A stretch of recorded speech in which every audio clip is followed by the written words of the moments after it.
Today, let's talk about how your personal tax bill will change in 2025 as a result of this upcoming election.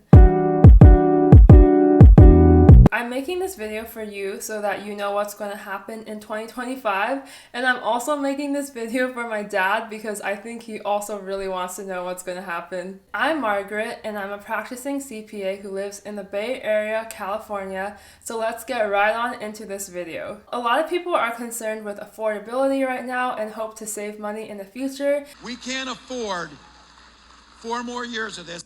So I hope to shed some light on those tax changes coming up. Starting off, the first policy that you need to understand is called the Tax Cut and Jobs Act. You may or may not know this, but Donald Trump signed the Tax Cut and Jobs Act into law in 2018, and we'll go over this in further detail, but essentially what it did was lower the tax brackets for every single American living in the United States. Every single American pays less taxes as a result of this act. Further, this act doubled the standard deduction, which is a deduction that around 90% of Americans take right now to reduce their taxable income. The doubling of the standard deduction is a major factor for people to reduce their taxable income and therefore reduce their taxes paid. The Tax Cut and Jobs Act is set to expire in 2025 right now, which means that if this act is repealed or removed, your taxes will definitely increase.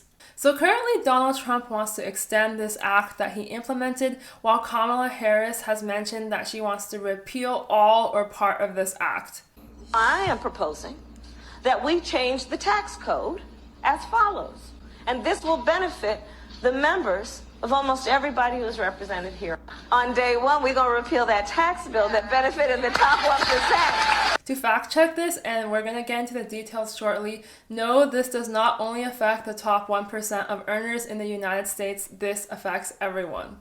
Let me put up 2 charts showing the tax brackets before and after the Tax Cut and Jobs Act was implemented. You can pause this right now to look at these 2 tables for longer, but as you can tell, the highest tax brackets for everyone have been lowered and the threshold that is taxed at each bracket has been raised, which means you pay less taxes. You can see that the tax rates have decreased by 15% to 12%, 25% to 22%, 28% to 24%, 33% to 32%, and 39.6% to 37%. Assuming we're using the standard deduction, which most Americans use, I'm going to pull up a chart showing the difference in taxes saved from after the Tax Cut and Jobs Act compared to before the Tax Cut and Jobs Act. So I made this chart for income levels of $0 up to $200,000 of annual income in $10,000 increments because that's what a majority of Americans make. The majority of Americans make some amount in between any of these values. I don't have enough space to put even higher income levels, but just assume that there's even more tax savings for those higher income levels. You can see from this chart that the Tax Cut and Jobs Act passed by Donald Trump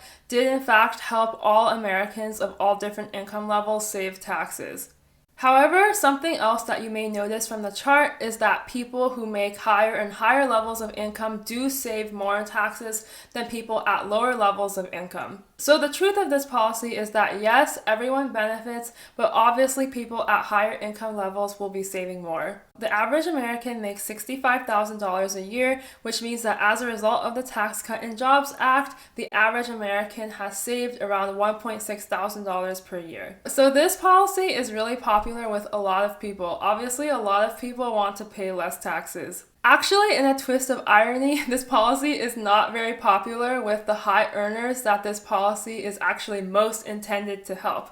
Like Kamala Harris herself, I looked through Kamala's past tax returns and I noticed that she and her husband Doug made a combined income of over $1 million a year, so they actually benefited greatly from the Tax Cut and Jobs Act and had huge tax savings because of it. But I guess Kamala wants to pay more taxes since she wants to repeal this act anyways. Honestly, Kamala puts her money where her mouth is because if she repeals this act, she's gonna have to pay a hell of a lot more taxes. One caveat that I would like to make though is that even though a lot of the American people like tax cuts and they like paying less taxes, this will actually increase the federal deficit by $1.5 trillion over the next 10 years. So just food for thought. Next up, we have the child tax credit. If you don't have kids or you don't ever want kids, don't worry about this policy, just skip to the next policy. If you do have kids right now or you want kids in the future, please pay attention to this.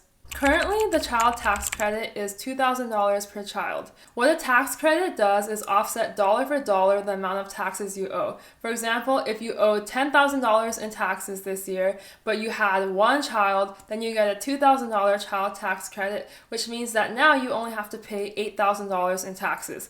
It's super, super simple, easy math. So JD Vance, who is Donald Trump's VP pick, wants to increase the child tax credit to $5,000 per child regardless of income level. As you can tell, this guy is really obsessed with having more kids. You know, I worry that it makes people more sociopathic and ultimately our whole country a little bit less less mentally stable. And of course, you talk about going on Twitter.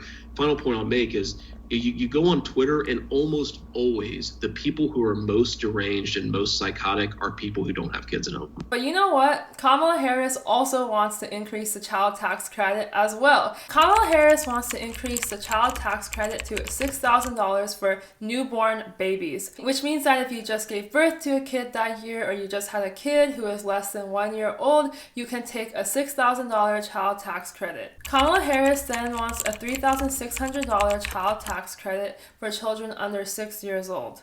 And Kamala Harris also wants a $3,000 child tax credit for children above the age of 6 years old. Cumulatively, you can tell that JD Vance's child tax credit proposal is more than Kamala Harris's child tax credit proposal. However, I do have to say that both of them are pushing heavily for a lot of child tax credits above the norm.